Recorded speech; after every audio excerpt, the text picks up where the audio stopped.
Bonjour les amis, aujourd'hui nous allons aborder un sujet très important. Je suis de retour avec un nouvel épisode de notre série sur l'économie politique. Beaucoup d'entre vous se demandent ce qu'est le néolibéralisme. J'ai donc décidé de réaliser une vidéo approfondie sur ce sujet. Alors répondons ensemble à toutes les questions que vous avez. Ce sujet, si vous aimez ce genre d'analyse approfondie, n'oubliez pas d'aimer ma vidéo. Et s'il vous plaît, abonnez-vous à ma chaîne. Vous pouvez également partager vos idées dans les commentaires pour que nous puissions discuter ensemble. Alors, commençons maintenant. Êtes-vous prêts?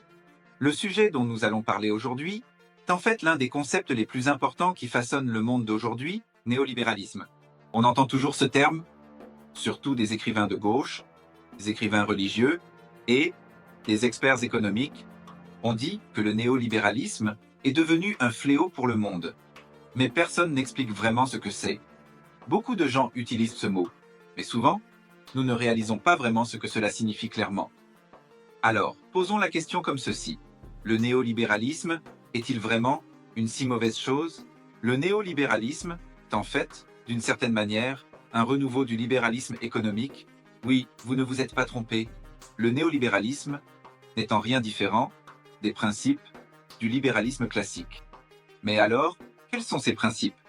Avant d'aborder un sujet aussi controversé, examinons les hypothèses fondamentales du néolibéralisme. Par exemple, la première hypothèse est la suivante. La concurrence est bonne. Donc, s'il y a plus de concurrence sur le marché, cela crée un processus de production plus efficace. Parce que la concurrence permet aux gens d'obtenir des produits de meilleure qualité. Est-ce que je m'explique bien? D'accord? Deuxième règle importante. Le marché s'autorégule.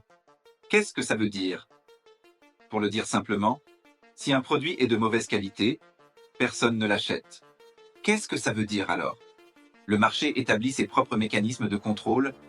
C'est très critique, parce que cette approche, en fait, entraînait de grands changements. Maintenant, si vous le souhaitez, examinons les éléments plus concrets du néolibéralisme. Vous savez, on se demande pourquoi ce système est devenu si dominant? C'est justement ici qu'un sujet important se présente. La suppression des interventions sur le marché. Qu'est-ce que ça veut dire?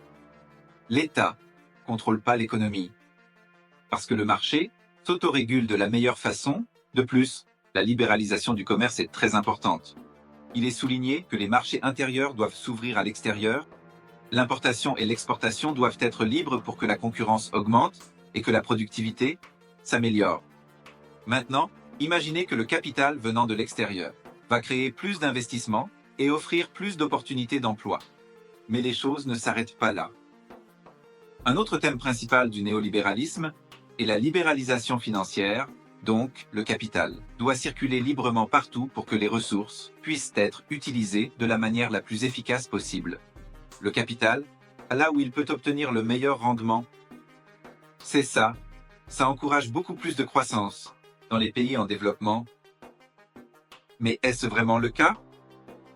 Pour comprendre comment le néolibéralisme a eu un impact si important à l'échelle mondiale, il faut remonter aux années 1980.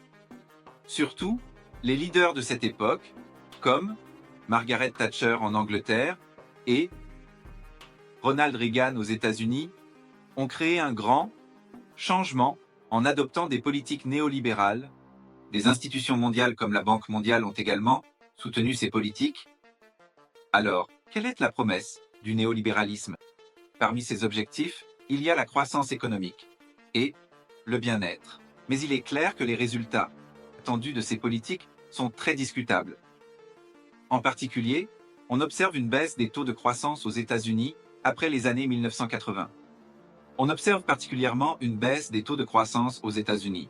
Après 1980, entre 1950 et 1980, le taux de croissance était d'environ 4%, tandis qu'après 1980, ce taux a chuté à environ 3%.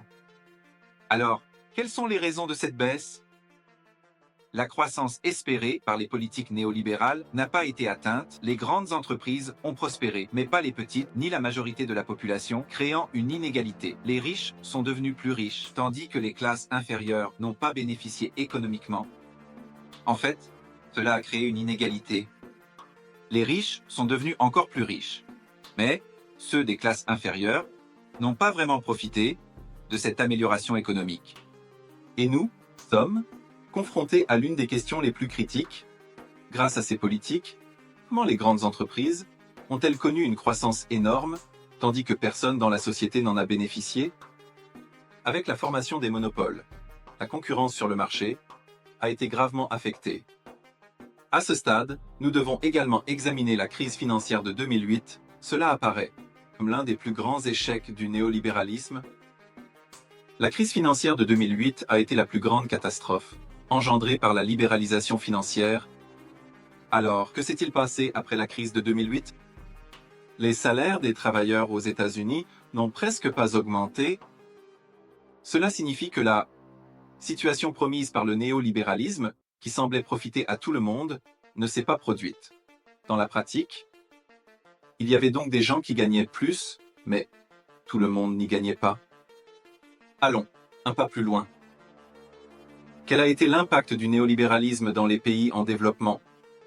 Les politiques néolibérales ont véritablement engendré une transformation majeure, en particulier lorsqu'elles sont mises en œuvre dans des régions comme l'Amérique latine. Jusqu'à quel point les pays, luttant contre l'hyperinflation et les crises économiques, pouvaient-ils croître grâce aux investissements étrangers? Comment les turbulences engendrées par les politiques néolibérales dans ces régions ont-elles conduit à des crises économiques? C'était une période. Turbulences économiques dans les années 1990. L'économie reposait sur les capitaux étrangers et cette situation a conduit à une crise. Après un certain temps, les années 1980 ont été marquées par une transformation profonde de la structure économique. Avec l'impact des politiques néolibérales, nous sommes passés à une économie de marché libre, mais cette transition conduit à de grandes inégalités. La plupart des gens n'ont pas ressenti cette croissance. Seuls les propriétaires, capitaux, ont profité. Mais ce qui est plus intéressant, c'est que les pays en développement ont connu une croissance grâce à l'afflux de capitaux étrangers et ont connu des crises majeures. Et ce cycle, devenu un piège pour les pays en développement. Le problème du néolibéralisme est qu'il a conduit à des inégalités. Plutôt qu'à une croissance durable, l'entrée de capitaux étrangers peut stimuler l'économie, mais aussi provoquer des crises économiques. Cela signifie que la croissance des politiques néolibérales n'a pas été durable, mais cela peut aussi provoquer de grandes crises économiques. Cela signifie que la croissance provoquée par les politiques néolibérales n'a souvent pas été durable. Et maintenant, examinons enfin l'impact de ces politiques aujourd'hui. Le néolibéralisme a conduit ces dernières années à la montée du populisme et des mouvements d'extrême droite. Les perdants, ce sont les travailleurs et les classes à faible revenu. Les perdants, ce sont les travailleurs et les classes à faible revenu.